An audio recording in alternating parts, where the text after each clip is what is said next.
In this guide, I will show with you how to log in Targo Bank. So if you want to log in, follow me in this tutorial. So first, open your Google account, search for Targo, this keyword. When you click this keyword, scroll down, click the official website here. After that, login, click login option from this top right corner. When you click login, you will see different things here, guys. You have privacy policy, click give your consent, this option, and then you will see mandatory field. Write your username and write your password. In this case, for example, this is my username.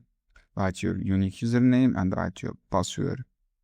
After that, click login now. So this is how you can do it. It is easy steps. You can also log in with your app. Go to Google, search for app. You must have account to log in. Download this app on Google Play if you don't have this app on your mobile, and then click on login option through your app. So guys, click login option through your apps in your mobile device. This is how you can do it. Is easy steps. If you want to forget your details, click forget my login, and then you can reset your password from this section if you have forget your password. Thanks for watching this video.